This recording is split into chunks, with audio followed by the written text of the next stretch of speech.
Someone special is right here in the Cafe of Dreams, and I'm so delighted to introduce to you one of my personal master mentors, Dr. Reverend Michael Beckwith.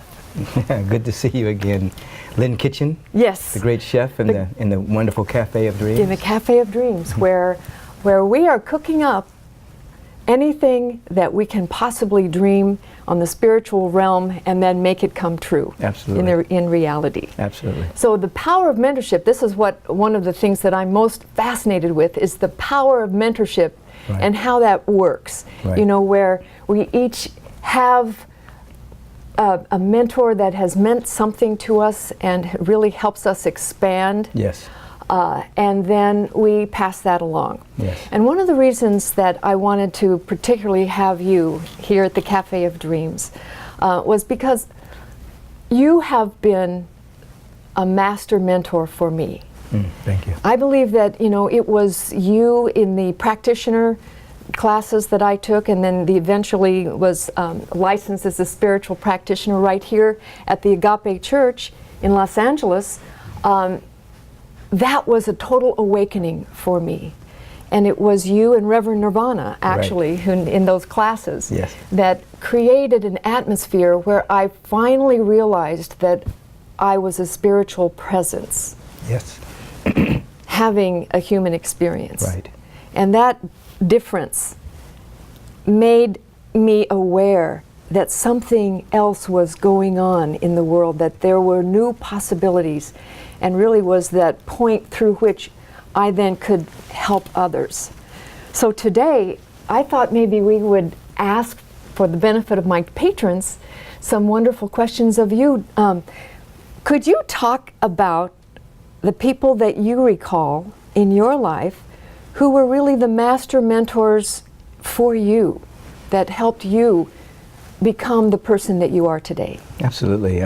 I'm in agreement with you that mentorship itself is a very powerful way that individuals find their way into a successful life, a life in which the destiny that's encoded within them gets to be activated and expressed. So you need an individual or individuals that can see that in you, individuals that can actually begin to articulate your greatness, begin to help you see the giftedness that's within you, and to help bring it out, so that we're not just walking out into the world nilly-willy, so to speak. Yes.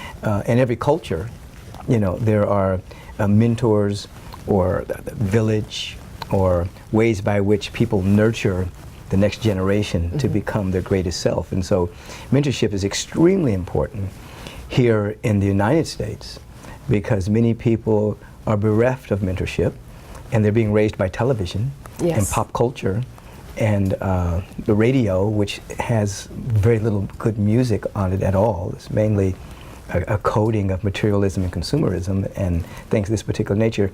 So to find a good mentor, someone that is not steeped in just popular culture, but is steeped in real values of character, is very, very important. So when I look back over my life, I had different mentors at different stages of my development. My young stages of development, there were baseball and football and track coaches, because my father had me in athletics. And so not only did they bring, you know, skill and excellence in whatever particular sport I was playing, but many of them would also sneak in what we call the spinach in the ice cream. You know, they would bring life lessons, and they would bring lessons of character and lessons of how to be a better person and what was really important besides winning a game. There were other things more important. So there was a coaches along those lines that had a certain quality about them.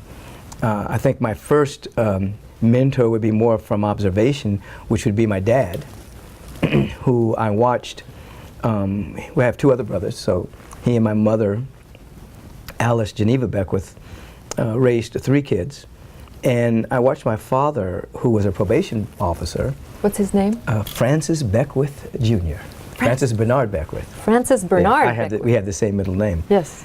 I watched him raise his family, and then he decided that he wasn't living his dream, so he went to law school.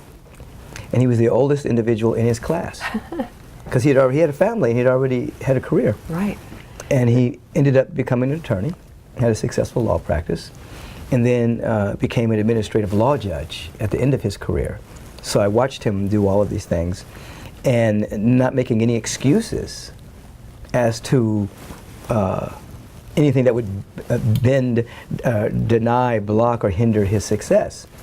And some of his friends would say, "Beck, you're going to law school? Man, it's kind of late in life, you know."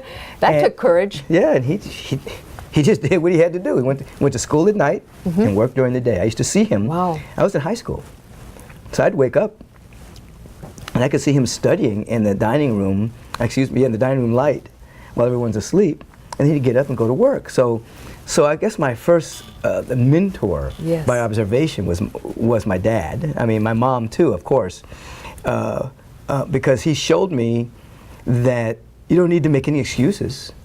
You just say what you're going to do and you do it, and you don't let anything get in the way of that. And that's what he did.